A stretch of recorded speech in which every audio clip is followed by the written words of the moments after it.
Red City, the Red House, Hannah's office, Seoul 25, 25th Martian door, Saturday morning.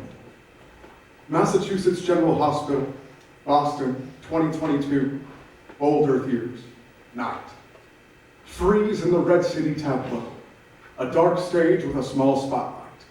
Hannah Horowitz, a youthful-looking woman in a lab coat, walks into the spot and clicks a few buttons on her smartwatch, which launches a large, mid-air hologram photo of her and her family with her mother only days before she passed. Philip! What are you looking at? Just an old memory. This was the last time I saw my mother before she passed. You all look so much alike. A beautiful family for sure. Thank you, Philip. Hannah presses a button on her smartwatch, making the hologram photo disappear. Anyway, now that you're here, has Eve's bedroom been cleaned yet? No, Doctor, but that is next up on the list. Well, get those robots on an ASAP. We don't have much time. I need the entire city to be just perfect for my mother's arrival. She's going to be with us before we know it. Speaking of, do we have any updates? Yes, Dr. Vega has told me Eve will be thawed soon and awakened at midnight just as you planned.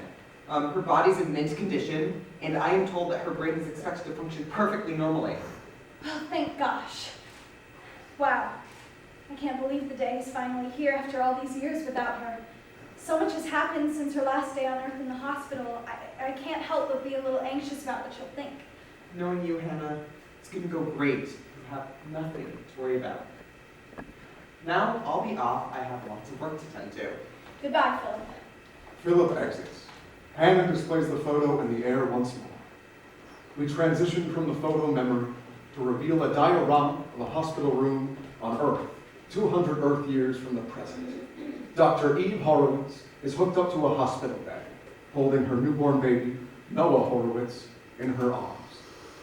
Young Hannah is kneeling by her mother's bedside, and Nathan Ginsburg, Eve's husband, is standing over Eve. The tableau is reminiscent of the nativity scene.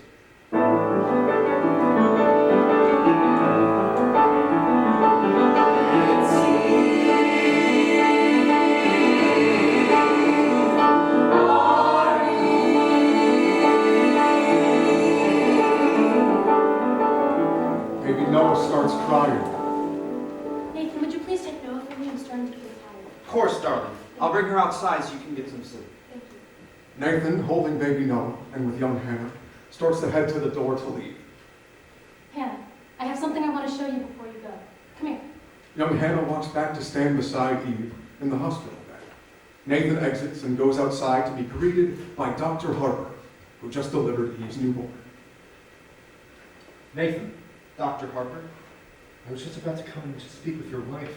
Glad I found you. what's going on? I'm sorry to inform you, but I don't think Eve has much time left. Her cystic fibrosis has already put a huge strain on her lungs, on top of the postpartum hemorrhage. Her body is under a lot of stress. We're doing everything we can, but her body's not bouncing back. I'm so sorry, Nathan. Wow. I understood this would come eventually, but I didn't expect this now. How many days do you think she has? I would say only 2 or 3. So I would get everything ready if I were you. I have alerted our cryonics specialist. Dr. Finch and her team are ready at any moment to initiate the cryopreservation. Thank you, Doctor. We transition back to the inside of the hospital. Mom, I have a surprise for you. Young Hannah goes to her backpack to fetch flowers. I Athanasias, my favorite. Where did you get them? Dad and I stopped by the lab after he picked me up from school. Everyone there says they can't wait till you're out of the hospital. Listen, dear. I may not be able to leave the hospital. The doctors have told me that I may pass soon. But you know what the plan is. I'll be back. Eve hands young Hannah a hard drive and a large binder with papers jutting out on each side, labeled research. Here, in your hands, I have placed all of my research, the foundation for the future. In your hands lies the key to unlocking a new world. I know it's going to be hard without me, but you've still got family. And most importantly, you have yourself. Don't worry about me. I know you'll make me proud. The world will go on without me, but it won't go on without our goal. The world will only intensify what lies in your control. Will I come back? I don't know, but I hope if I do, I'll see you've grown into the woman I know you'll be. You don't have to wait up for me. The world will go on without me. It's unfortunate, but still it's true. The world will move from within me, so it can travel on with you.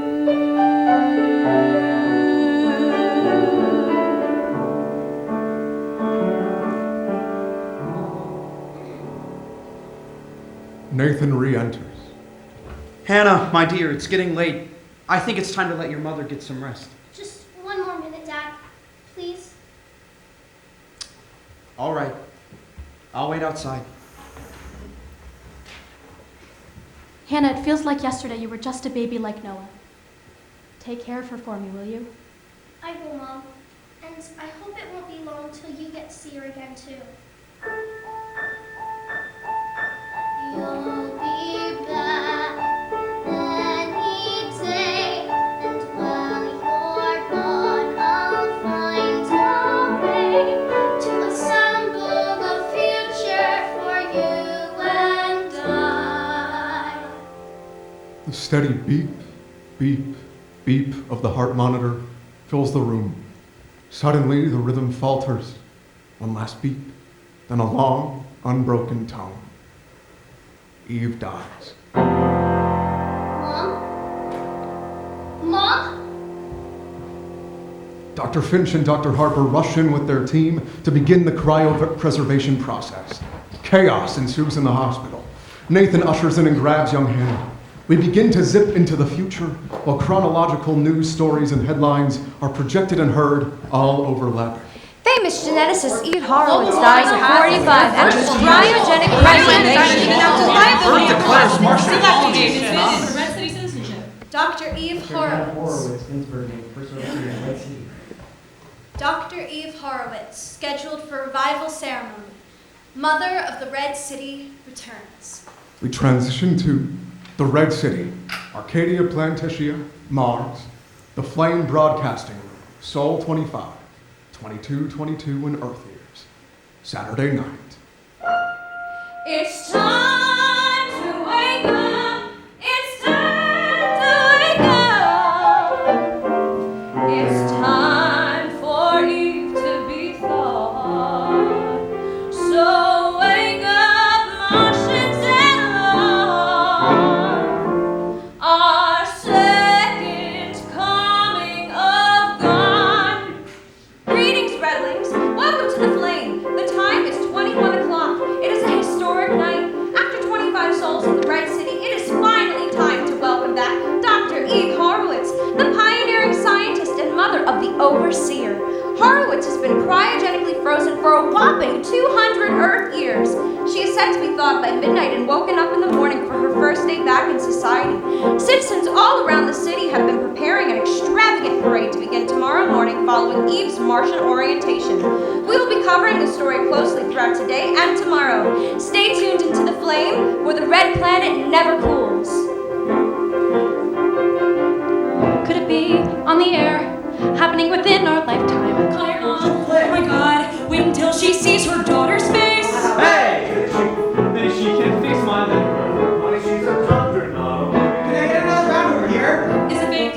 I'm awake. Can we all take off tomorrow? Is it live? Not yet. Oh, I can't watch. Any different than your world? Got a lot we can show to the mother of creation. There's no stop to what we can achieve. With Eve, our Eve, Dr. Horowitz. It's the eve of Horowitz's resurrection. In a day, we'll be welcoming our biggest star. Best believe we've extracted every imperfection, so our world's reflection can be up to par. It's the eve for which we all have been preparing. In a way, it's the reason why we're all alive. 'Cause in Eve's world we mattered, so in our world she'll thrive. 200 summers repressing our greed. Almost 200 summers holding strong to our belief that in 200 summers we'll have followed where she led. We would never forgive ourselves if we let her stay dead. It's the eve preceding meeting the Creator. It's the last lonely night without her by our side. And however she comes, we know we never hate her, 'cause there's nothing greater than what she'll provide. It's the eve for celebrating a new season, when we'll shower our mother with the love we share. 'Cause in Eve's world we mattered, so we'll show her we care. The time is 23 o'clock, Redlings. Only one more hour till the legendary Dr. Horowitz is thawed out of her cryo-sleep. Did you hear on the news that she's gonna be awakened? Oh my god, I cannot believe that it's tonight. Getting hurt. Very well function, but she forgets all that she knows. This is true. That's right. I don't have to listen to you, plus. Deal with all we ask. So, what you think? Next spring we're green, and I will no longer need to grieve. Our Eve is the eve of Horowitz's faithful body. Is the ultimate destiny for her great return. Yes, the window has closed, and so there's no withdrawing for her. Minds are knowing of the depths that churn. It's the time as we enter in a golden era, where our progress is like the super by our side. 'Cause in Eve's world we mattered, so in our world we'll guide. 200 summers have gone on too long, so after 200 summers we will welcome her through song. All in 200 summers we have built upon her dream. We just hope in our Martian hearts that she'll join in our team. We hold the hours nigh, and so we count the minutes till the dawn of a promise where we dare to strive. 'Cause in Eve's world we mattered, so in our world she'll thrive. Attention, Redlings! Eve has been successfully thawed. Let us rejoice. So in our world, oh in our world, yes in our world, she'll thrive, she'll thrive, she'll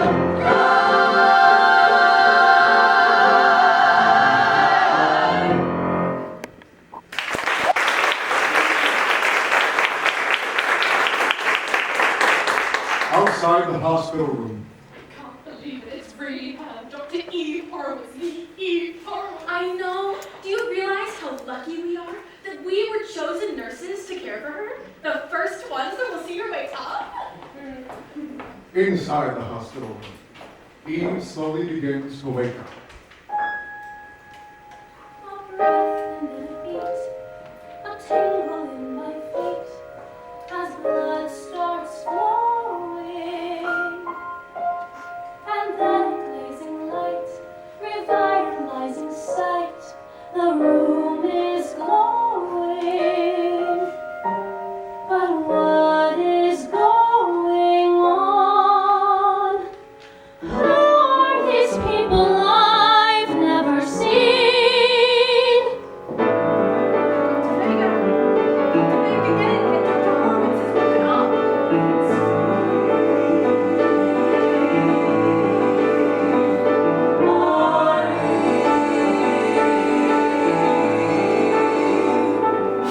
Eve. Oh, Eve, hello. Oh my god, who are you? And where's Dr. Harper? And where's Noah? I need to see my baby. Please give me Noah and Hannah. Where are they? I need to say goodbye. I don't think I have much time left. Calm down. Everything is all right. I'm Dr. Vega. I'll be taking care of you from now on. You will get to see your family in no time. Eve, you made it. You've been revived from your cryo-sleep. What do you mean? They did the first... What year is it? Well, in your way of measuring time, 2,222. A whole 200 Earth years. 200 Earth years? Doctor, something doesn't feel right. I think I'm going to be sick to my stomach. Oh, no need to worry. That's just the shift of gravity talking. Shift of gravity? Well, I'm sure an educated scientist like yourself would know that Mars has a significant difference in gravitational acceleration. Mars? What do you mean, Mars? You mean to tell me... We are in the capital of Arcadia, Planitia, the northern plains of Mars. We call it the Red City, a very resourceful colony built on the foundation of science and progress, led by that very bright daughter of yours. Hannah. Yes. Now, I must warn you, so much has changed. It's going to be a transition for sure, but I know you will do well. The nurses will help you get changed now. Hannah has some astro chic couture designed for your very special first day. Once you get all situated, the nurses will guide you outside to the beautiful Martian square. Welcome back, Dr. Horowitz. I'm sure you're going to love it here. A gasp and then a sigh. I thought it was goodbye, but I'm awake now. And as I rise from bed, so many thoughts they fill my head, and every ache now feels so minute. I've got a brand new life, one big fresh start. The nurses help Eve over to a changing area.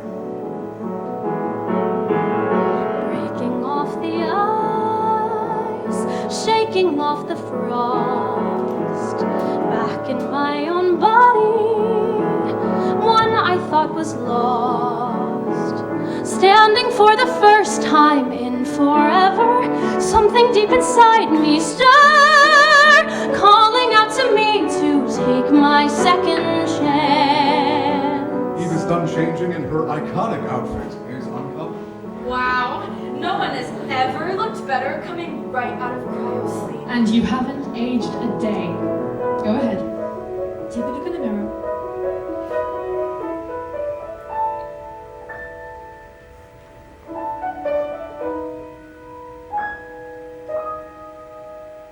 What do you think? Wow, I feel like I'm at a college Halloween party. I'm gonna have to have a chat with that daughter of mine. You will get used to it. This is the style now. I do look pretty cool, don't I? The nurses lead Eve out of the hospital. Look what I've got on, dressed in fitting style. Couldn't have imagined this could make me smile. Gotta get a move on, I feel ready. Take me to the open air. There I can be free to claim my second chance. Well, here we are, the Scarlet Square. Wow. We'll let you have a look around. Eve begins walking around, exploring the square. The nurses leave her alone. A chance to finish what I started. Time to close the loop. Back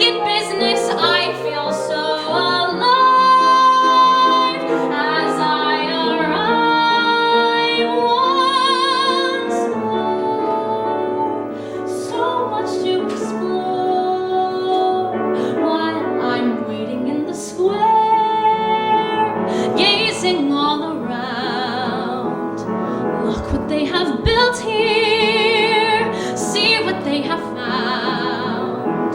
Seems I missed so much while I was resting, but I can't afford to dwell. Family needs me now to claim my second chance. Research that I sparked, lives that I have changed. What was incompleted now is rearranged. I remember those who had to doubt me.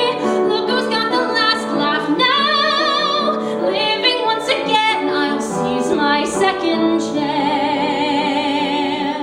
Her voice is heard in the Scarlet Square's loudspeakers. Good morning, Redlings. The time is almost 10 o'clock. Dr. Eve Horowitz was successfully thawed and revived at midnight. It was a very bright new day in the Red City, and there's much to celebrate. Her parade will begin at 11, right after her Martian orientation. Dr. Horowitz, what are you doing out here alone? Where are your nurses? I'm sorry, who are you? Philip Arden, assistant to Hannah Horowitz. Oh, Hannah, I must see her. Where is she? Oh, she's awaiting your arrival in the orientation hall just down the road. Oh gosh, look at the time. Only 2 minutes till 10. We must get you straight there to begin your induction. Follow me. Aye, aye, Captain. They walk quickly down the road to the orientation hall. A chance to shape the next horizon. Take another step. Leave the past behind so I can grow. And it will show in time. I'll be so sublime. Yes, I can feel the fire. I can hear the plea.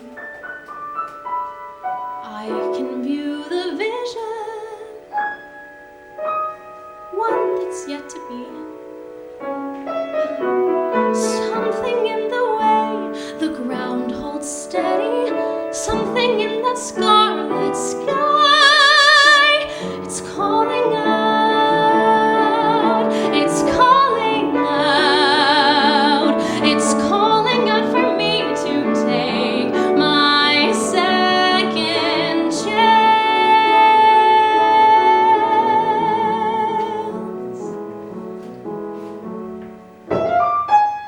Philip and Eve arrive at the entrance door of the orientation hall. Outside the orientation hall, 10 o'clock. Mom? Hannah. Oh my God, you're practically my age. Give or take 200 years, though I must say it's much easier to take care of your skin when the sun's an extra 140 million miles away. Hannah, who are these people? Oh, these are just my friends. You'll see in a moment. A doctor comes up to her with gloves and hands her a remote. Thank you, Philip. Hannah motions to a seat in the middle of a row of chairs facing a large screen. Eve sits down. This is just par for the course. Don't worry about it. Everyone watches this when they first get here, though you're the first to get a parade with it. You can roll. Hannah appears on screen in a lab coat. Hello, stranger, and welcome to the Red City. Usually I'm showing this to a group of newcomers, so there's typically applause here, so just ignore that. You can clap if you want.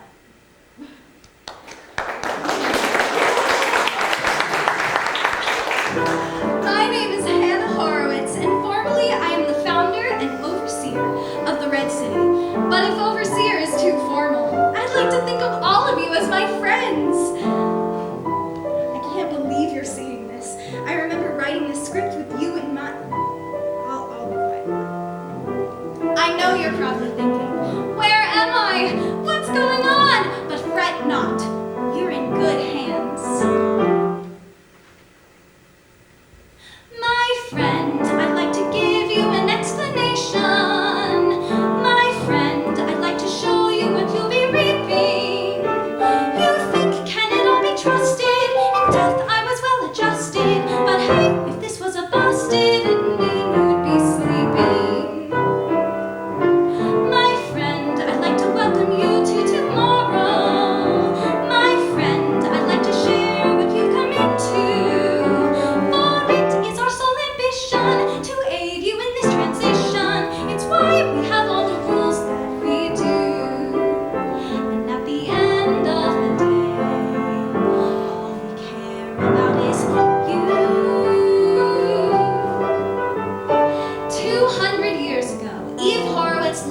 all be free from the shackles of disease.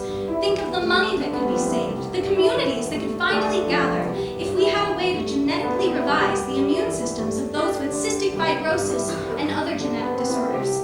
Even me, a former carrier, is able to reproduce without Hey, please pause this. Philip pauses it. You're no longer a carrier?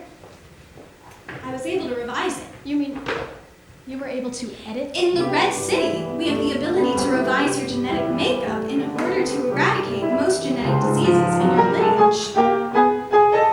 In fact, that is just the surface of our Martian inquisition. We've come past the point of trust or reliance on premonition. So of course to continue life, we've got just one condition, and it's who we involve to help us evolve. We in the Red City are all about progress, and the most important flank of that progress is unity. So our friends here at the Genetic Solutions Unit decided to surpass the boundaries set by CRISPR scientists of yore and target genetic imperfections that go beyond disease. If perfection is the enemy of progress, why did Earth progress into ruin? What do you mean, ruin? What happened to Earth? Well, let's just say it's not a place you'd want to be living. As the oceans clapped and cities fell, and the wildfires burned it all to hell, and some remain on Earth, but you can tell that we know better than them, my friend. I should have known that Earth was doomed after the way that we treated it. Exactly. And as I was saying about target genetic imperfections that go beyond disease, the main problem on Earth? Conflict. So included with treatments that eradicate one disease, we eradicate another. I don't understand what you're insinuating. Hate is the enemy of progress. So we revised our collective genetic makeup to reflect a world free of it. No wars? No wars, no boy troubles, no bullying, no problems, just solutions. We even have cosmetic treatments to foster youth and slow the aging process to an imperceptible pace. That's why I look so good for being 210. God, I can't imagine what your father was thinking of all of this. Unfortunately, Nathan didn't join us on our mission to Mars. I can't say I'm surprised. Where is he? He was a steward of the movement to heal those with genetic disorders, though the remainder of his perspective was ultimately misaligned with that of the general populace. Is he here? He, of his own free will, chose to reject cryotherapy and lead the rest of his days on Earth. Did he take Noah with him? Oh. Noah was a beloved member of our community. Was? They're responsible for much of the inspiration for the science that founded our home, though they were lost in a horrific accident in transit to Mars. But don't worry, I know our nuclear family may have shrunk, but look at the family you gained. My friend, I'd like to welcome you to tomorrow. My friend, I'd like to share what you come into. For it is our sole ambition to aid you in this transition. It's why we have all the rules that we do. And at the end of the day, all we care about is you. Yes, at the end of the day, all we care about is you.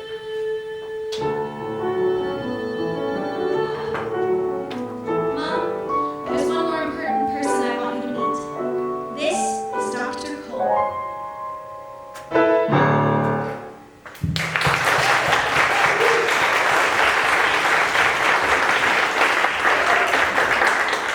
Dr. Cole is the head of our Genetic Solutions Unit. Everything you see before you today is made in part from his work. It's nice to meet you, Dr. Horowitz. Eve. Eve.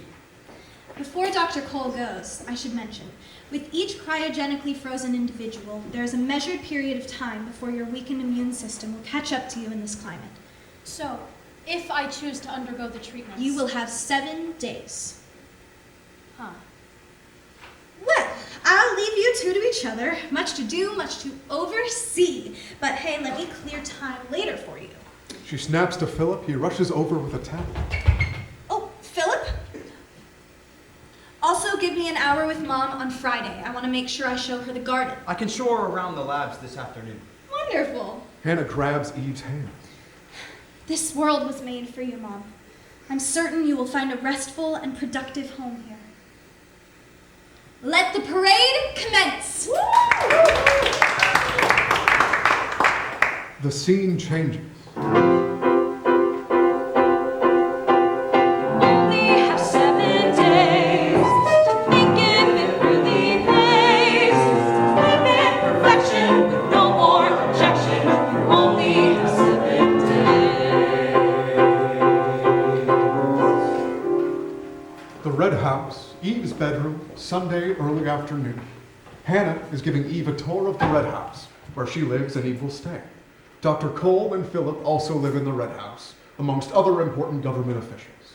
Hannah opens the door to Eve's new room. This is where you'll be staying, designed with you in mind. A big upgrade from that old Cambridge apartment. It's different, lovely, but it feels strange, knowing this is all mine now. You'll settle in. The walls are soundproof, the bed is adjustable, and if you need anything changed, just ask. Come on, let me show you my office.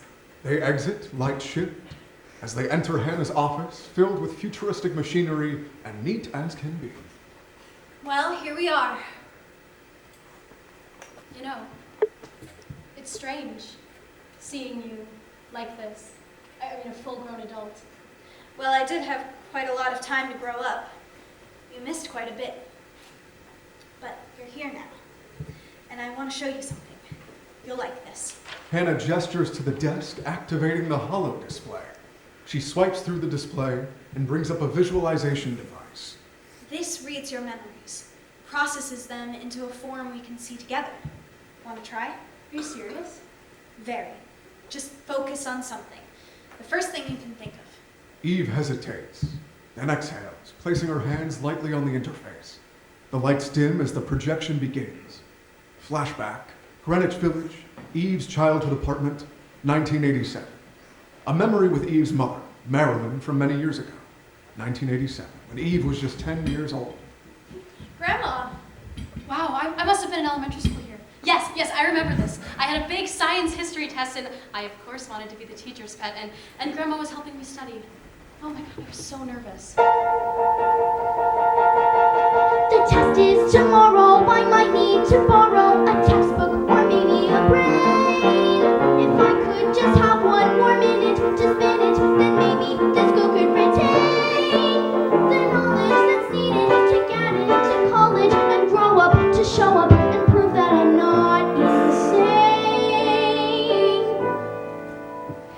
Eve, my darling, you have nothing to worry about. You had straight A's all this year in Miss Duglaron's science class. But this test is different. It's all memorization. Okay, let's go over the flashcards once again if that will make you feel better. Okay, first up, Isaac Newton. Isaac Newton pushed and pulled and turned. He noticed all these patterns and he shared what he had learned, deserving of applause for just 3 simple laws of motion. Right on, see, you got this. Okay, next card, Galileo. Galileo set to look in space. He pioneered the scientific method for his case. Where would we be now without him showing how to wonder and question?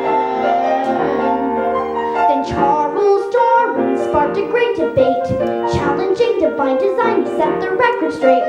Still he stood his ground on how we all are found evolving. So, solving problems shouldn't be too hard for you. Who's to say you won't live up to their legacy? I can show you that you've got the guts it takes to think outside the box, even if it leads to mistakes.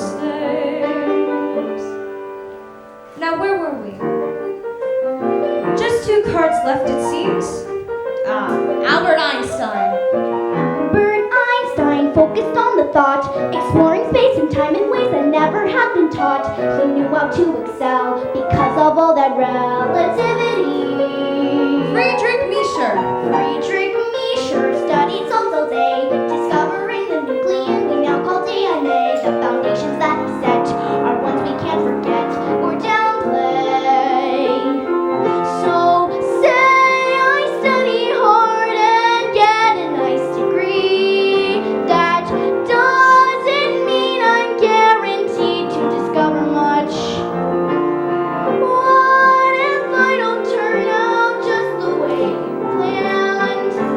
What would I do then? Could you ever even understand? Listen, dear. Aurora, I know who you are. Passionate and brilliant minded, meant to be a star. Think and then conceive all that you'd achieve if you just believe my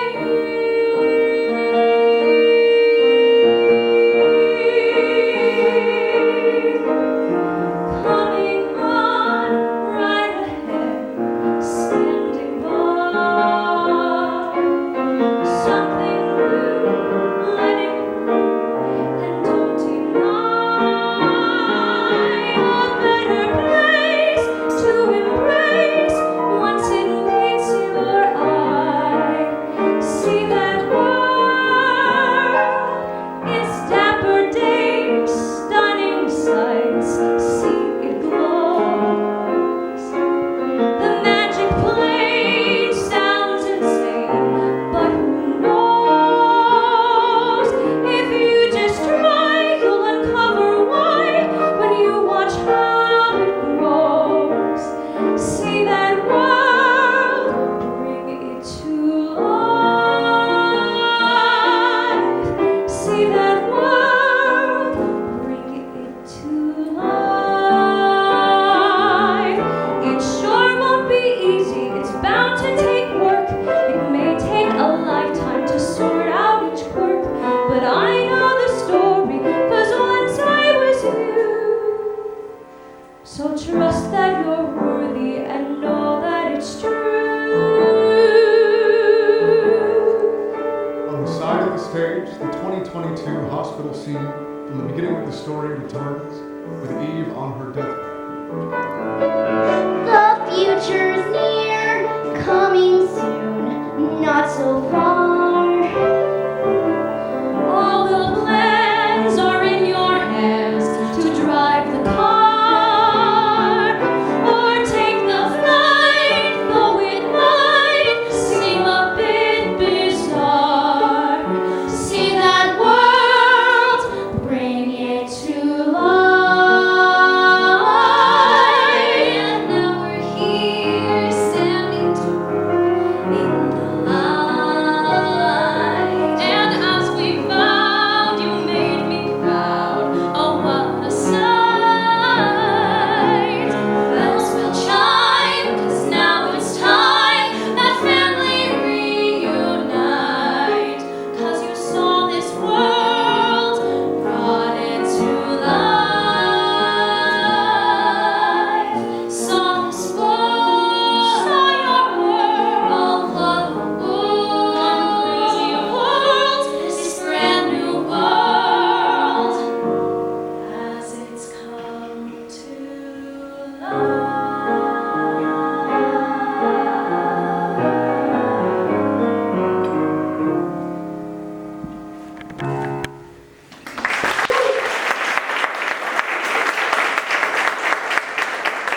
The two memories that Eve and Hannah are looking at fade, and we are back in Hannah's office in the Red City.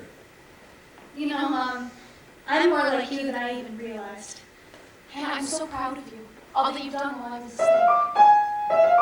Oh, there go the tower bells. It's time for your tour with Dr. Cole.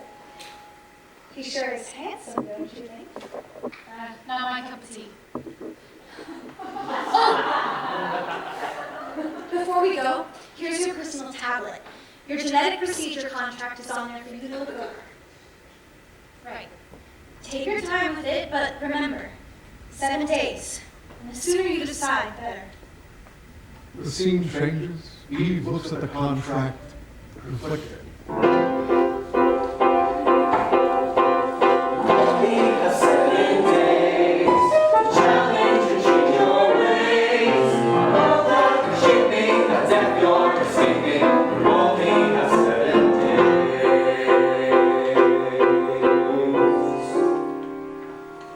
Lab, Genetic Solutions Unit, GSU, Sunday. Eve and Dr. Cole enter the Genetic Solutions Unit in the Avidus Lab. Welcome, Eve, to the Genetic Solutions Unit, the core of Avidus. Every medical advancement in the Red City's 25-soul history, born right here. He gestures toward the room. Organ chambers pulse with life. Digital readouts flicker. We don't just heal, we rebuild. And now we move beyond biology entirely. They approach a suspended brain, flickering with data. That's still conscious?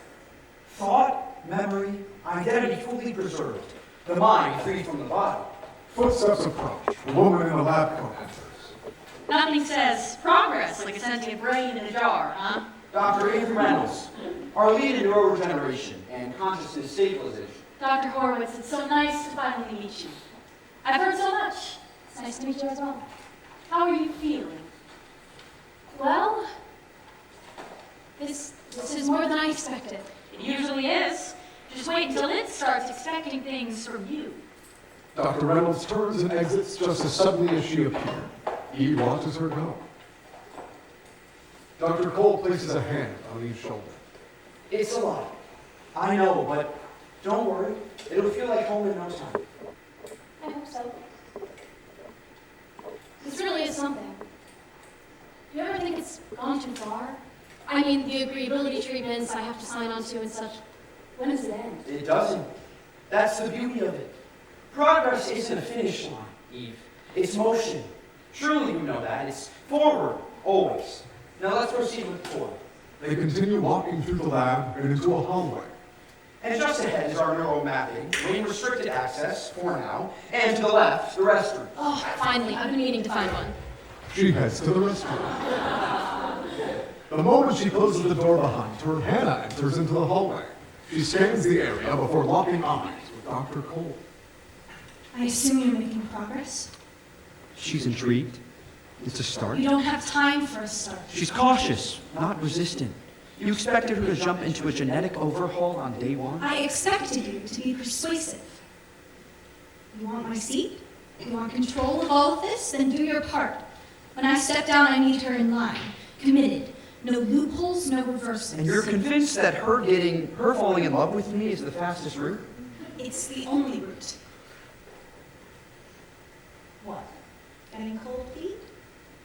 I don't fail, Overseer. Then don't start now. This is my mother we're talking about. Footsteps approach from the hallway. Eve returns. Yeah. I thought you had a meeting. And did early. I thought I'd check in, see how things were going. Right. But enough of this. I'm sure you're overwhelmed with all the changes. Philip's been in the kitchen. He put together a home-cooked Martian special. I'd say you've earned a break, but that sounds good. Then let's not keep him waiting. Hannah leads her mother out. Dr. Cole remains still, watching them go. Lights dim. The Red House dining hall, dinner time, Sunday night. A modern Martian tablescape gleams, minimalist and beautiful. Philip finishes placing the last dishes.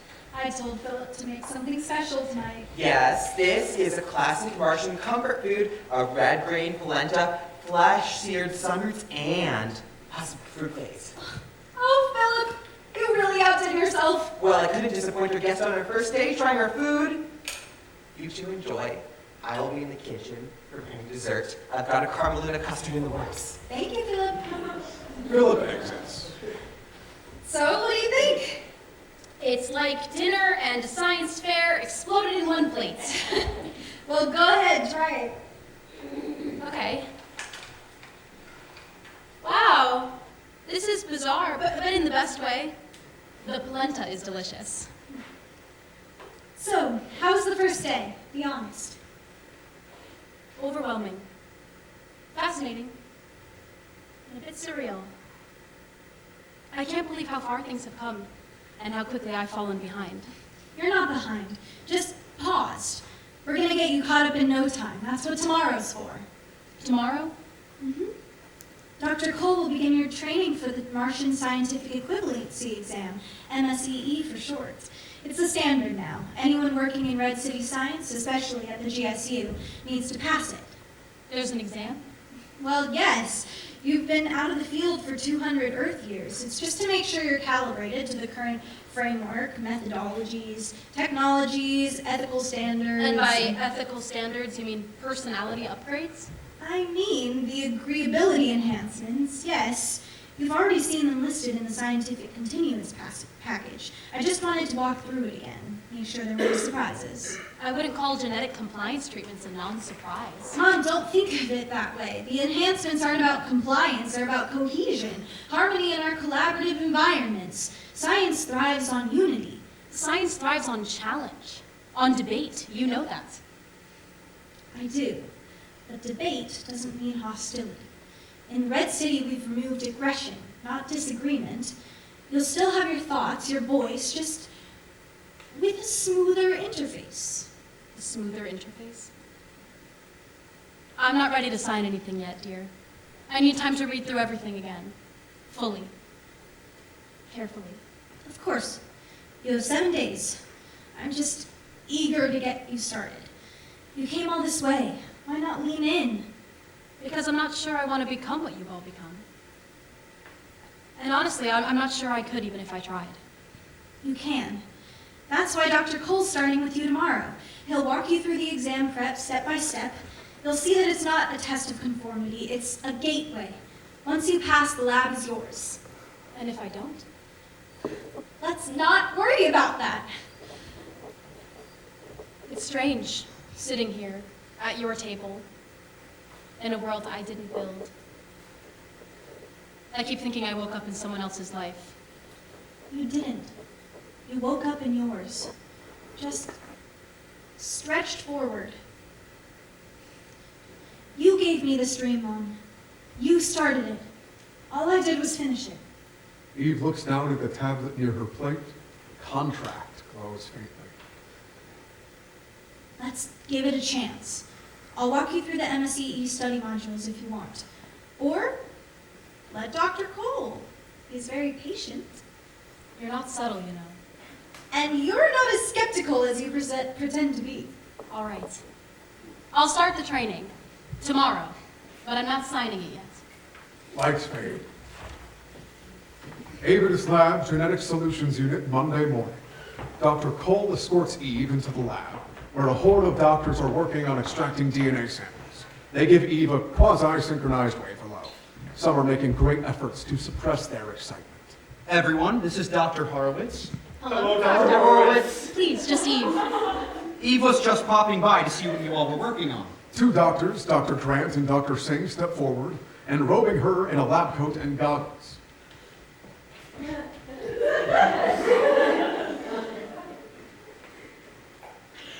Well, as you likely know, our lab has tirelessly worked to cure cystic fibrosis, Tay-Sachs, sickle cell. The list goes on. But now that you've returned, we've set our sights on something higher. We believe that with your help, we can achieve more. Right now, our lab is working hand in hand with the overseer in a committee on multifactorial diseases. Wouldn't that go hand in hand with the agreeability thing? Well, we've already targeted things like hate and division. But now our lab is working to eliminate things like depression, heart disease, diabetes. The list goes on, like I said, and we think that with the right amount of, right combination of gene editing and environmental manipulation. Well, not manipulation, you know. I think she understands. Why don't you all give Eve some space with the equipment? We're so sorry, Eve. Yeah, we don't mean to condescend. I'm sure you're super eager to get back to work. Hey, it's no problem. You guys can stay if you want No need to worry. I'll check back with you in a moment. The doctors follow Dr. Cole off stage. Dr. Singh murmurs something to Dr. Grant about blowing it. Eve looks at her. Great. You have a doctorate. Just, you know, get on the computer. Type in the gene ID with what? She touches the screen. A hologram keyboard appears. Oh. She types in the number. An overstimulating image pops up. An alarm begins sounding. Oh my god. Shh, shh, shh. Oh my god. Shh, shh, shh, shh. She clicks a button. The noise ceases. I'll go analog. Easy science experiment. You can do that. She picks up a petri dish and spits into it. She picks up 2 glass tubes, then drops them with a loud shatter. Keep your mind on the task. Clean your goggles, wear your mask. Your periphery on the task as it heats. Give them space, know your place. Mind the questions that you ask, or your history that's doomed to repeat. If you know what you ought, you turn compounds in a pot into something that can clear up a clot or interest the eye. That is, if you can qualify. Eve sees the flask of water bubbling. I don't need this. I need a centrifuge or a detergent. Eve grabs the flask of hot water. It burns her hand, and she drops it. Shit! Ow! Someone should really clean this up. A robot enters. Broken glass detected. Stay clear. Clean up incoming. Oh, well, thank God for you. Clean the spill, wash the glass, and remember that you passed trig in bio because you read at the bar. Well, in truth, it was youth that made learning feel so fast. Now my mind can only take me so far. It's a cruel little game, looking, talking all the same, but existing for a life and a half. You don't feel so spry, but still you try to qualify. She finds the centrifuge, placing her samples in it. At least this looks the same. Don't know what I'll have to pay in this utopic cliche. I don't mind the soiree, but what's the real reason they want me to stay? They're lauding me as a god, somehow forgetting I'm flawed. No offense, but it's odd. They've built a whole world on an ancient facade. Guess it's back to the books. Hang your lab coats on the hooks till you've mastered all the knowledge you've missed. Or push back, stand your ground, for hypotheses are founded on the principle that we must resist. Call me tired, smear my name, but you wouldn't feel the same about Bohr or Archimedes or Planck. They got thanks when they died. Their impression was wide, so I'll keep scraping by and hope that I will qualify.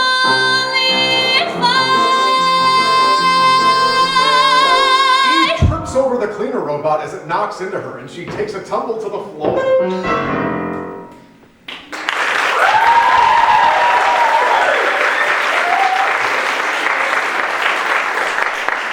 Dr. Cole runs in. Eve, what happened? Did something break in here? Yes, I'm sorry. A hot flask. I cleaned it up. I'm not worried about the equipment. Don't worry. Are you all right? Yeah. Just my hand. This looks pretty bad. Let me take you to Rapid. No. I'm all right. Really. I don't want Hannah getting worked up. Follow me, please. They head out. Lights fade. Genetic Solutions Unit, Monday late morning. Eve walks into a small nurse's station. Hannah is sitting in a chair waiting for her mother. Hannah looks up when she sees Eve and Dr. Cole enter. Mom, are you okay? What happened? How did you know I'd be here? Dr. Cole told me he heard glass shattering, so I sent him to go check on you. I'm all right, really. She sits on the patient's table.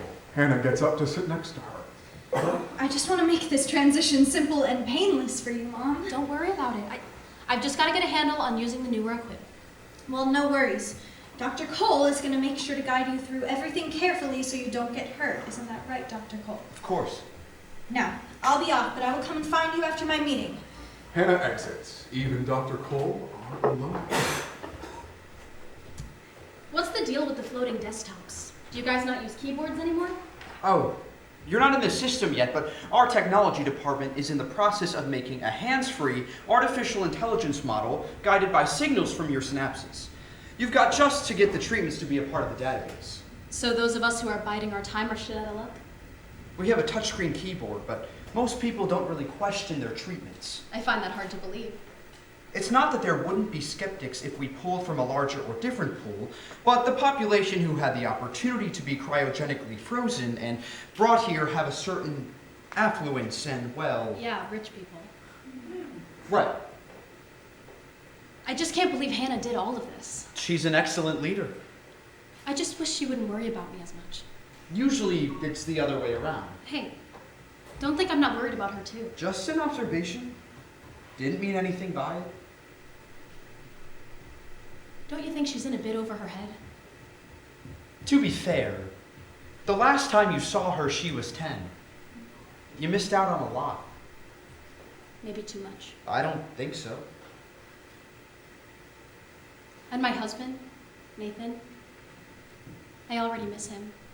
That's not abnormal. I miss my wife when I first got here, too. Where is she? Died on Earth. Where's your husband? Died on Earth, apparently. Doesn't it make you mad? A little bit. Only a little? No. Yeah, it makes me mad. But I can't say I'm not surprised that he isn't here. Oh. Well, he seemed to think that cryo was stupid. To think that the science would have advanced enough in our time to be able to revive living organisms. Plus, there was the culture shock element and the... I don't know. He was a skeptic. And I get that. We were in opposing factions in the same field. It could have been so easy if he applied that intellect to anything lasting. He probably could have built the Red City if he wanted to. But he didn't. He could have. He was smart. You're smart. I don't feel like it. Not here. You were a titan in your field. I was freshly doctored and pregnant with my second child. It wasn't looking rosy for me. Besides, that was a different life. So put that life behind you. You've got the chance to make a new life here. You've got it all set up for yourself. You'll readjust to gravity, just give it time. Wake up, shake off the atrophy, soon you're feeling fine. 200 years have passed since you went on ice. Finally you're here, at last you're in paradise, and life is beautiful. Oh, it's beautiful now.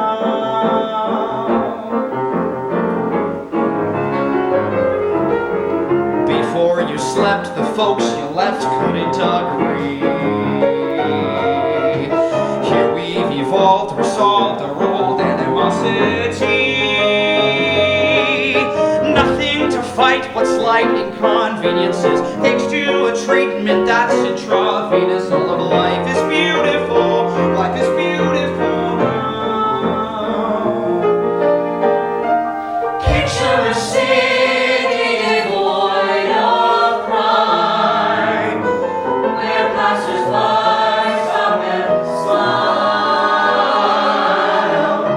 Picture a world approaching its prime. Heed when progress falls, and you'll never go out of style. Millions of years in fear of mortality rise. Now in our health and wealth, here nobody dies.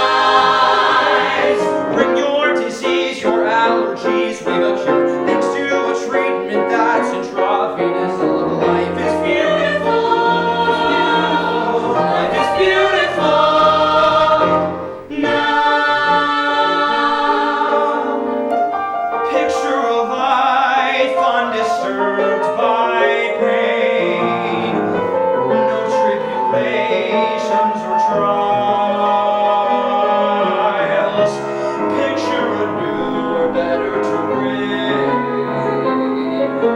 Join us and grow free for 1,000 lives.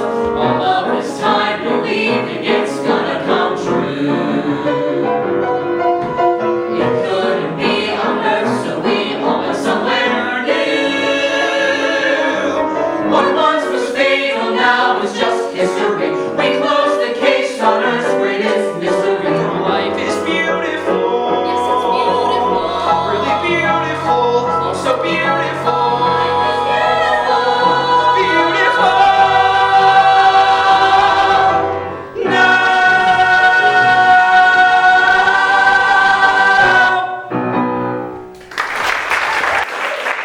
Blackout, Scarlet Square, outside the greenhouse, Tuesday morning.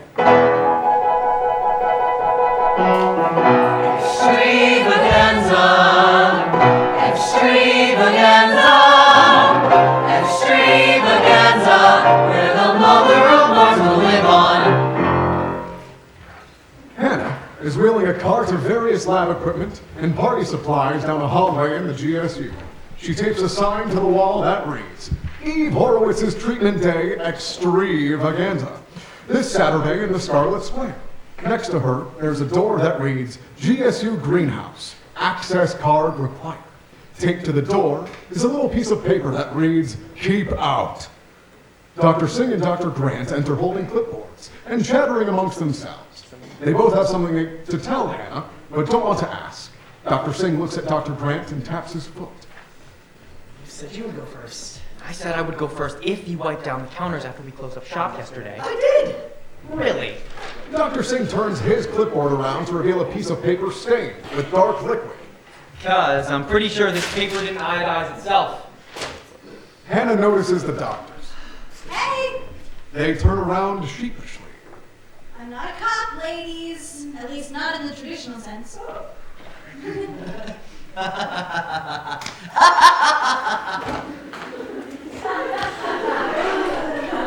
one, boss. We were just talking about the extravaganza on Friday. Extravaganza. Oh. I'm trying to get it to catch. Oh, we can do that. We got some street cred to burn. Extravaganza. Yes! Well, I'll see you both there. Wait, hold on. We just wanted to ask you. To say thank you. Thank me? Yes, thank you. Dr. Grant takes a party decoration off the cart and presents it to Hannah like a flower. Yes. Oh, lady plastic surgeon, before this magic land, I was a spastic virgin, resigned to use his hand. But in your bright utopia, I've got the goods to score. So, Dr. H, I hope ya will help out once more. Plastic surgery existed long before my time. Hey, they invented it. You perfected it. Let's pretend that there's a girl. Oh boy, a girl! Let's pretend that there's a spark. Let's pretend that there's a big extravaganza in the park. It's actually the Scarlet Square, so...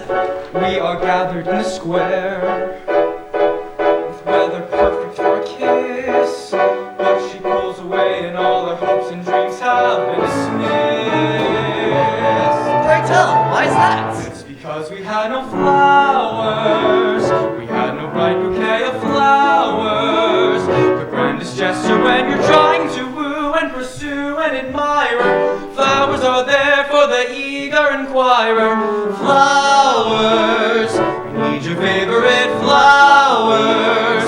The gift of beauty that showers one with love. I see where you're going with this. So nullify your pardon and let us in your garden, so we can whack some weeds and drop some drawers. Go on and show us every clover before our chance is over. A chance to find the pistol and watch how love soars. No shot. I am the only one allowed in the greenhouse aside from our garden geneticist team. Doctor's orders. That's not fair! And plus, the pistols and clovers are barely even visible. Hardly the romantic gesture. You know what? Let me just put together a nice bouquet for you. Well, we don't know what you have. I can give you some advice. Well, we don't know what we want. How about a big, bold bouquet of our most lovely rhododendrons? You might want. How about forget-me-nots? Are they pink or are they blue? Does it really matter that much? Girl, it's all about the hue. We need assistance, so may we rely on you to take us to your field of flowers. We only want the freshest flowers. To win the heart of the girl, we would go and bestow all our trust in. We want the dame who would have us adjusting. Flowers, radiant flowers, the oldest trick in the playbook of romance. So let us in your greenhouse, Mars' most serene house. we can find some fruit And trim some flowers. We'll give her lots of lilies, Introduce our willies. we're gonna get the girl. We'll need one last push. Doctors? You need to watch it with all this dirty talk. You're making me want to revert back to the Hays Code. Oh, we're sorry, Dr. H. You promised to cut it out from now on. Yes, no more willies, but about the lilies. It's still a no, Dr. Singh. I'm sorry. I can't let you in the greenhouse. Man! If you're so worried about the girl, just be vulnerable and true. Wear your heart just like a ruffle on your sleeve. If it's love that you're after, be yourself, and the love will be more gratifying. Unless there's something else you're eyeing. Unable to get into the greenhouse the civilized way, the two doctors begin their ruse to distract Hannah in order to steal her ID and sneak into the greenhouse. They pass her back and forth in a dizzying sequence. At one point, Dr. Grant is successful in taking her ID. But Hannah clocks this and calls in her security detail, who join the dance sequence and take the ID back from the two doctors. They start a dance with a rope that they end up using to tie the doctors to each other. At the end of the number, Hannah brushes herself off and smiles.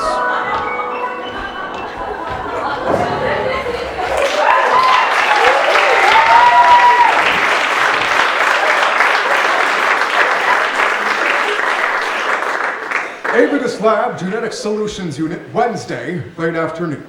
The lab is dimly lit as Eve and Dr. Cole are locked in, looking at floating hollow displays. A massive genetic sequence rotates in the air, segmented with highlighted sections. Eve, her hand now mostly healed from her accident in the labs, and wrapped in only a light bandage, sits at a workstation, stylus in hand, staring at the shifting strands of DNA. All right, Evie. Evie? I said Eve was fine, but Evie? Hey, I was just trying it out. Eve. Now, our lesson of the day, synthetic adaptation. He flicks his fingers across the hollow screen, expanding the projection. This is what might keep us from living in these bubbles forever, at least in theory. It's new technology that we have been researching here. Dr. Cole moves behind Eve, tapping a highlighted section, making a cross-section of human lung tissue appear. The problem? Mars' air is thin. Less than 1% of Earth's atmospheric pressure. Even with the oxygen diffusers in the city, long-term exposure would... Eve watches as the normal lung tissue collapses under simulated Martian conditions. Dr. Cole toggles a genetic modification, highlighted in cool blue, and the tissue stabilizes.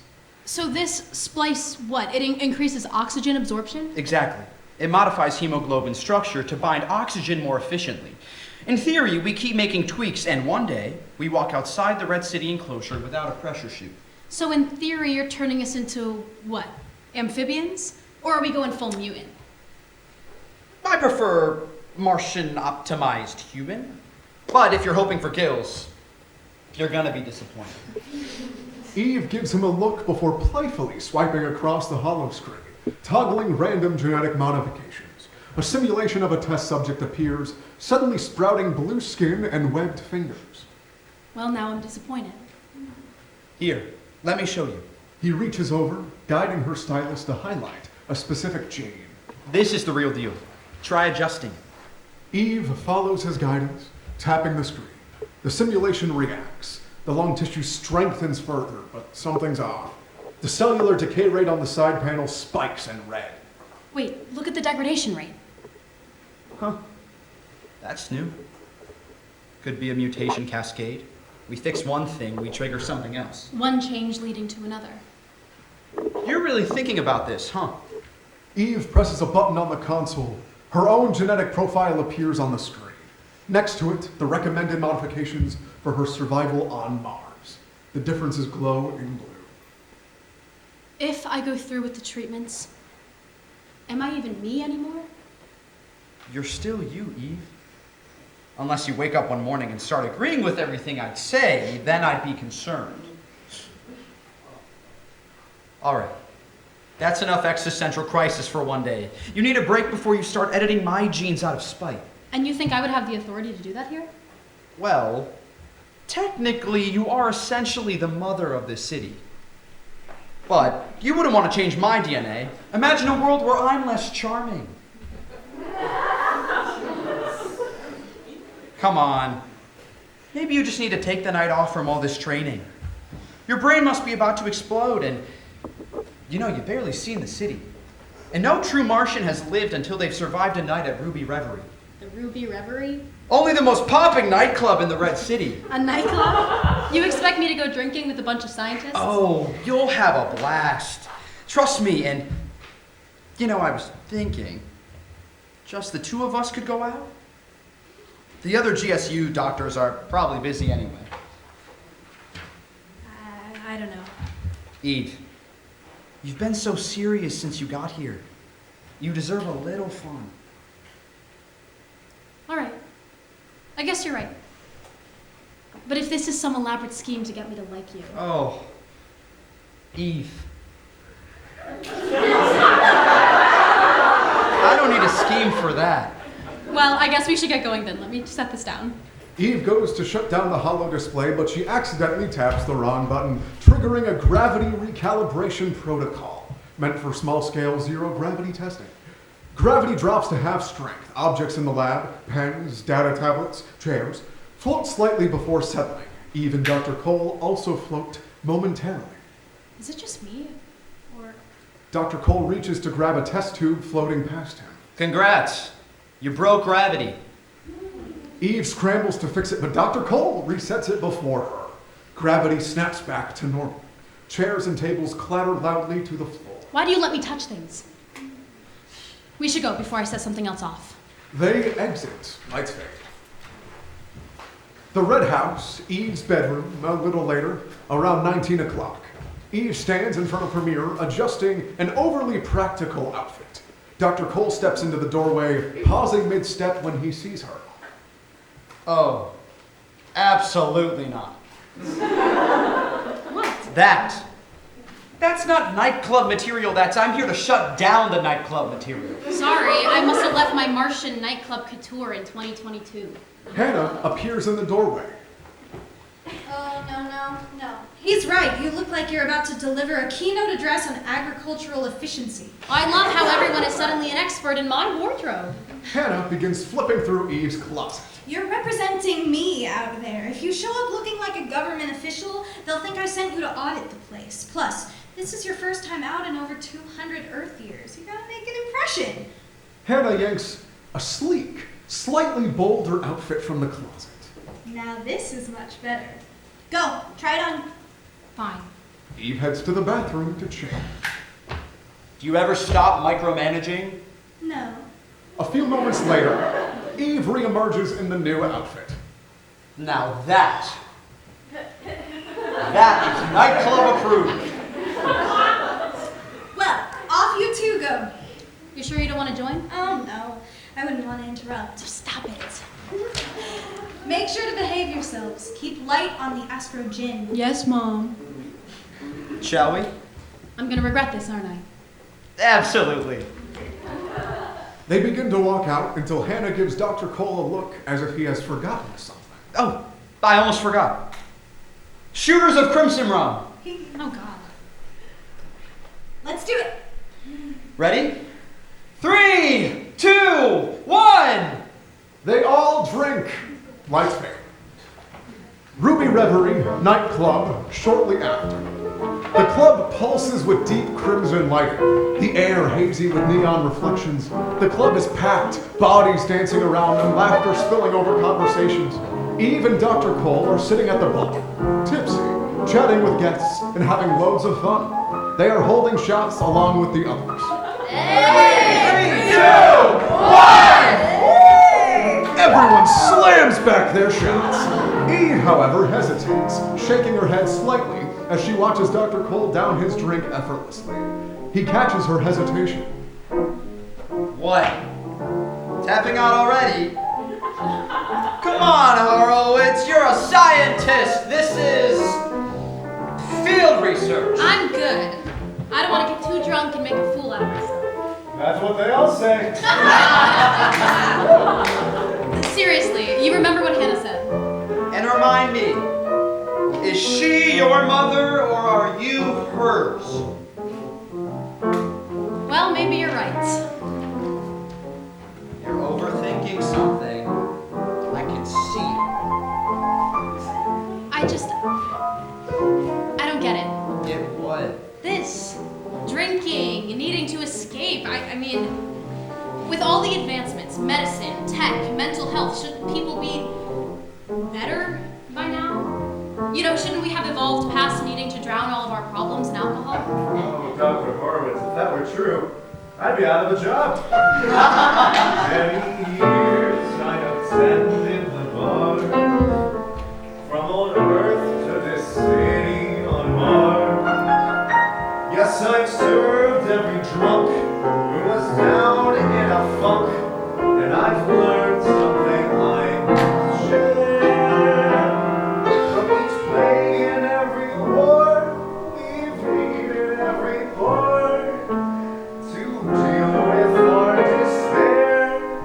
So after all this time, we're still drinking, we're still brewing, and each place and time is true throughout. So get clinking and keep drinking and refill and fill till there's a drought. There's no sense in trying to be devout. Good is playing all by the rules. We have tipsy spirits. Those are our tools to get you free and wild and cheering like a job. So take another shot while it's still in style to keep drinking.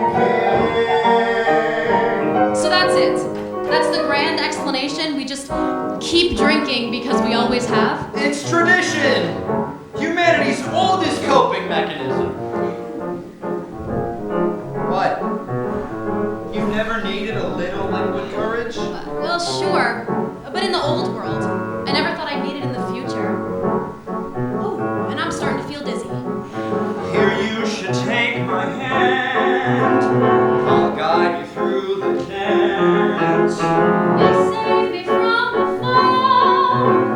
I'll maybe take a chance and then we'll advance. They start to do the solar sway, a famous Martian dance. Wow, this is very different than the old Earth dances I remember. The last one I remember doing was Renegade, Renegade. I forgot about TikTok. They continue to dance. Eve really gets into it. Hey, now look at me! Maybe that second Redweiser wasn't such a bad idea. I told you that liquid courage comes as a blessing. You're loosened up, forgetting that stressing. So spin and shake and scream and shout that you're never sober or go out dry. Yeah, you show 'em why that after all this time we're still drinking, still brewing, and each place and time is true throughout. So get clinking and keep drinking and refill and fill till there's a drought. There's no sense in trying to be devout. What good is playing all by the rules? We have tipsy spirits. Those are the tools to get you free and wild and cheering like a child. So take another shot while it's still inside to keep drinking. The two stop dancing. Eve is clearly wasted and falling off balance. Okay, maybe it's time to go home. No! Why would we do that? The party's just started! I want to go home to Mommy Hannah. Oh, okay. We can stay for a little longer, but now I'm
The Red House, Dr. Cole's bedroom late that night. Dr. Cole opens the door to his bedroom. Eve and him are talking and laughing. He takes her coat off of her shoulders and places it on the chair beside his bed. 7 pounds? That's gotta be a world record. It made for one good pie. If I grew an apple that was 7 pounds, I would encase it in resin and stick it on a pillar in my living room. When we were still tinkering with Martian soil, I grew a 9-pounder. God, that's like what Hannah was when she came out. I guess we're both champions. She hesitantly moves closer. Their noses essentially touching. All my buddies in the Department of Agriculture thought I was a cheater because I was a geneticist. Were you a cheater? Yeah. But that was a different life. Yeah. Eve pulls away from Dr. Cole, sitting on the bed. What? Can't handle a playboy? You already have a boyfriend on Mars that I don't know about. I feel like I do. Why's that? I mean, you've been so wonderful welcoming me here, really. But I haven't been touched in 200 years, so there's just some adjustment. There's going to be some adjustment, of course. I mean, one of the first things I thought when I was gaining consciousness was, shit, did I leave my ring on the tray table at the hospital? And now I'm in someone else's bedroom. And I left Nathan. Nathan left you. But I don't think he did. Not traditionally. He didn't refuse or mean to agree. He would not abandon a future in which he didn't believe. He wasted no time. He squandered no youth. He lived out his life to the fullest as it aligned with the truth. I couldn't be mad at him. I don't care to try. I could never be mad at the man who knew not what his death would deny. I couldn't be mad at him, for I know in my heart he did not promise anything beyond death do us part.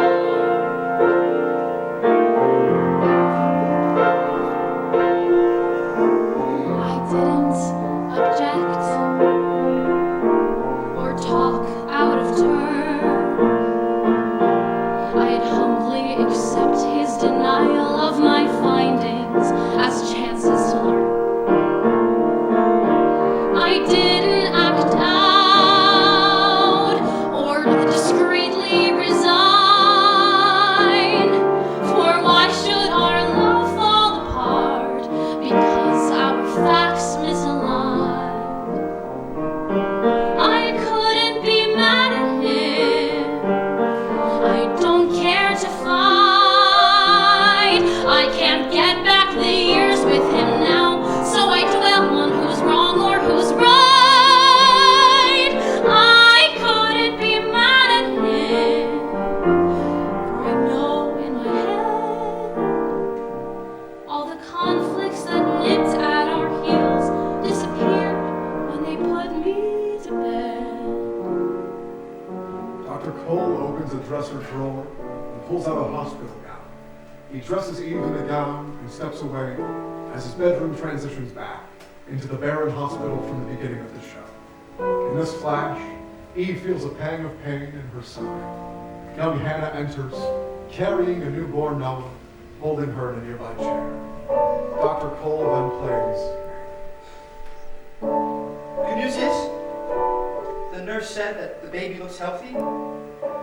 Nearly 7 pounds. Vitals are normal. Thank God. They're saying your blood volume is incredibly high. Likely a postpartum hemorrhage.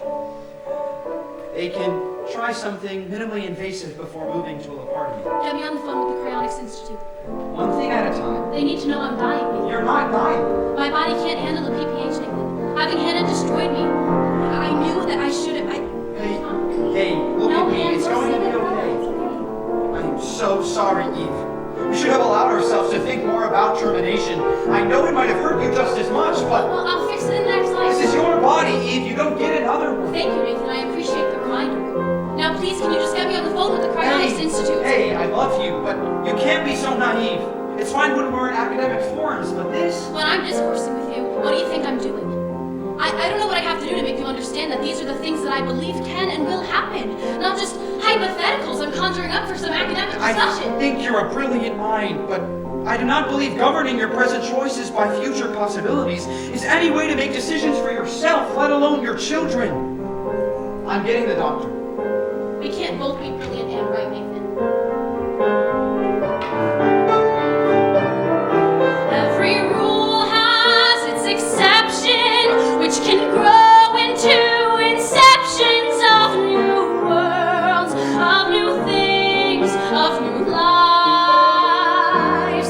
But when you're stuck on preconceptions, I can't take your poor receptions of my work or my dreams with surprise. Was the release just as sweet as you hoped it to be? Was it sweeter than more of a future with me? Was it easy for you to choose not to prepare? Did you realize that I would have looked for you everywhere? Nathan re-enters with a blanket in his hand. He coats Eve in it and lays on the bed with her, holding her. I don't want you to go. You'll see me in the next life. Yes. The next life. Nathan stands up and grazes her cheek with his hand. He plants a kiss on her forehead, then exits. I couldn't be mad at you. I don't care to dwell. I can't be surprised by your absence and claim that I knew you so well. I couldn't be mad at you, for I feel in my chest you may not know as much as me.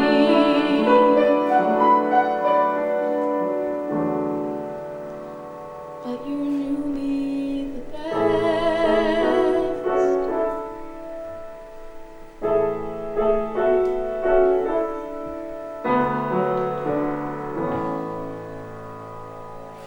We are back in Dr. Cole's bedroom.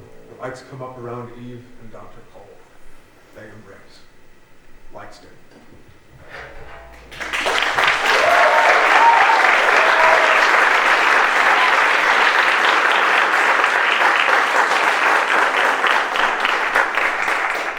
The Red House, Hannah's office, exterior of the Red House, Thursday afternoon.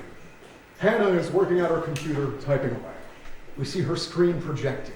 On it are the genetic profiles of Dr. Cole and Nathan, side by side. The physical similarities are uncanny. We see a file listed on Nathan's profile called Pre-Editing Genetic ID, Dr. Felix Dr. Cole, 027-341-902. And another call, Genetic Treatment Agreement, Dr. Felix Dr. Cole, number 27, and Dr. Hannah Horowitz, number 1. Hannah is typing into the notes section of Dr. Cole's profile.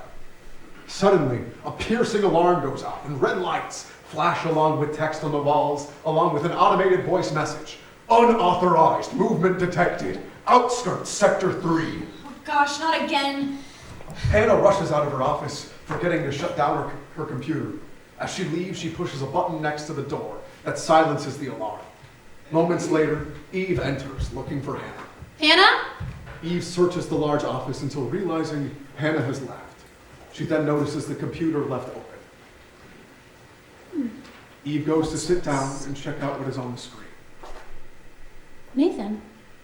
Oh my gosh, this is his genetic profile. She sees Dr. Cole's also open. And Felix. She notices the mysterious files attached to Dr. Cole's profile and begins to read the notes section aloud. Physical trait reconstruction based on historical genetic material. DNA sequencing calibrated to align with the target model, Nathaniel Ginsburg. Adjustments must remain subtle to ensure Eve Horowitz does not suspect. This can't be. Hannah, why would she do this? Eve notices a section in the software that reads, recently opened IDs. She sees Noah is on the list. She clicks to open the file. She reads the section under Noah's name. Noah Horowitz, lead architect of the Red City, inventor of agreeability treatments. Eve is frantic and searching for whatever she can find. She doesn't know what to believe anymore or who she can trust. She starts to read from the file notes until... Hannah, no need to worry about that alarm. We've gotten everything under control with the situation. Eve hears Philip and panics. She shuts the laptop aggressively and darts out of the office. She continues to run out of the red house and heads away from the Scarlet Square. She has no clue where she's going. The city rushes past her. The sounds of people blur. She pushes past pedestrians, heads toward the outskirts, toward nothing, toward anywhere but the Red City.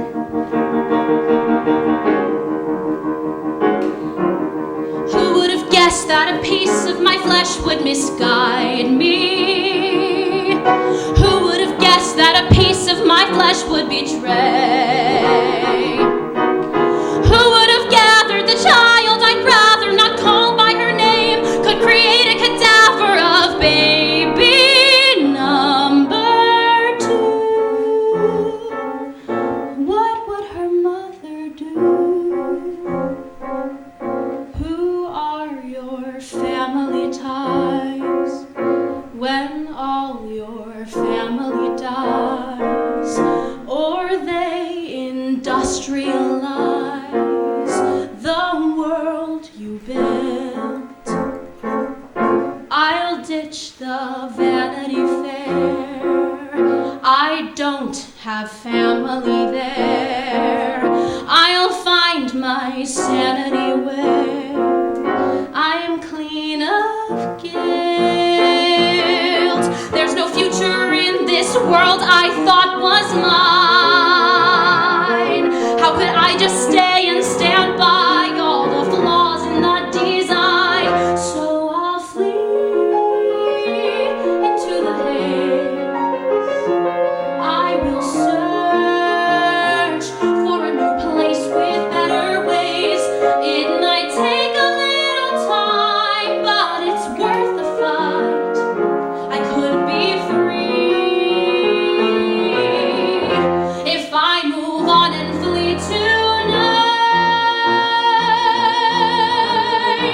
Back in Hannah's office, we see both scenes side by side. What do you mean? My mother ran away, Philip. Redlegs claimed to have seen her, and she was spotted by cameras in the outskirts only minutes ago, near the exit. Shit. Why would she do this all of a sudden? She seemed happy here. Where does she think she's gonna go? I don't know what she was thinking. Sorry, Hannah. Fuck. What's wrong? My computer. I left it open when I heard the alarm and left. She must have seen... Oh gosh, Philip. We must find her immediately. Send the guards. And we need to get Felix. Hannah and Philip dart out of the office, back to outskirts of the Red City. Eve reaches the end of the enclosed city and there's a door to the outside. There is no handle, only a handprint scanner. She places her hand on it and red lights flash, along with the voice message, access denied. Let me out! Eve paces and looks for another way to exit. There is no one here that I could once more trust. So I'll have to make the most of this life before I turn to dust. So I'll flee into the mist. I will find a way I can exist. I might be a name she'll hear, but not a face she'll know. I must be free.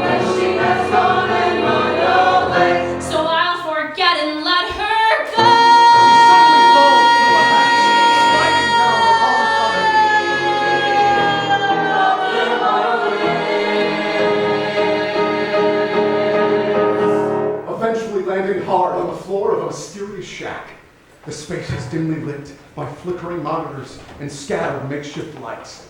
Old Red City tech blinks with error messages. Half-written research notes are strewn across a desk, and vials of unknown substances line the shelves. A crude sleeping area sits in the corner near a storage shelf stocked with scavenged supplies. On the far wall, a map of the underground tunnels is marked with red routes. A figure walks into the light. Noah? Mom. Blackout!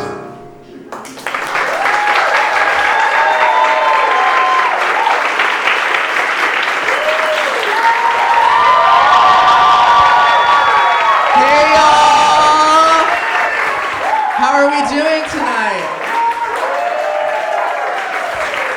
Oh my God, it's so awesome to see this big audience, and I have to thank you all for coming. Can we first give it up for this fabulous cast?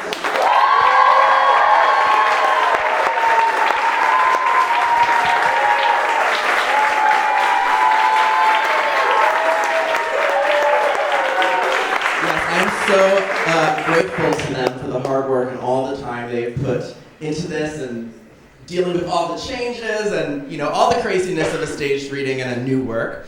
Especially Elena, you are truly brilliant, and this show has been literally in the works since, yes.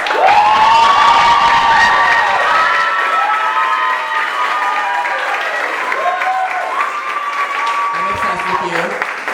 This show has been in the works since 2020, the end of 2022, which is crazy.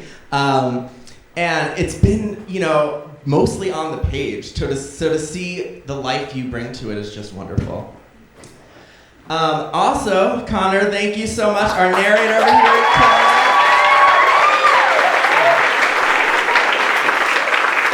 I have a little laundry list of thank yous because there's so many people who are involved with this. First, my collaborators, Katie Nieto, Ryan Jacobs. They're both in the audience. Yes, and the fabulous Tim Burns. Thank you to the Modern Theater staff, Emily, Becca, Anthony. I really appreciate you and all that you do.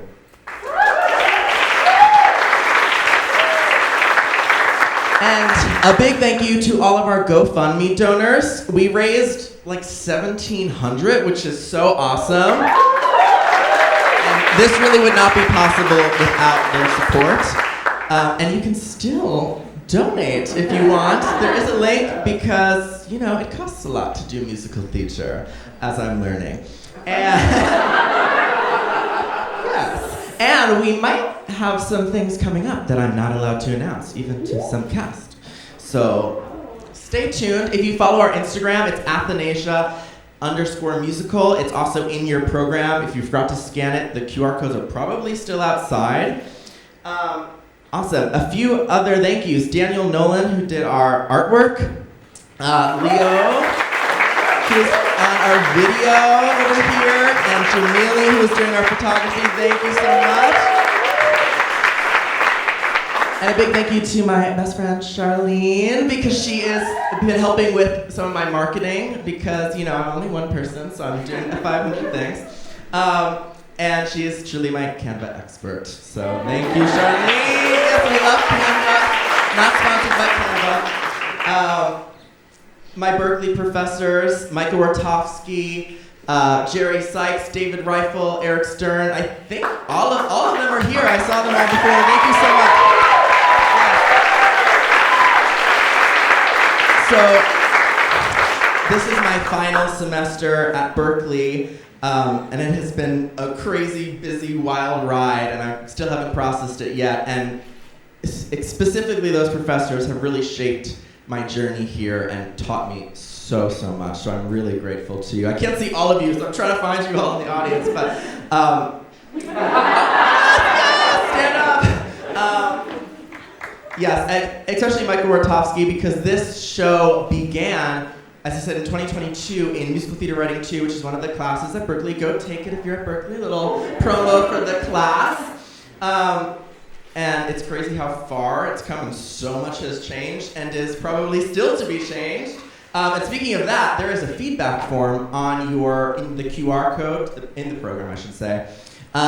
If you have time and you want to give thoughts, I really would love to hear them. This is very much a first draft, and I have lots of ideas already for things I want to do with this. So please, if you have the time, even if it's just a little thing, I would love to hear your thoughts.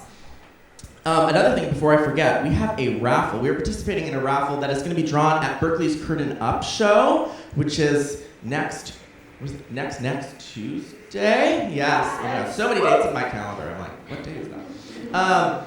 And I think we still have the raffle tickets outside, so come find me, or Michael Rotowski has also been helping me with the raffle, so thank you, Michael. I'm trying to make sure I'm not missing anyone. I have so many people on this list. Oh, last but not least, can we give it up for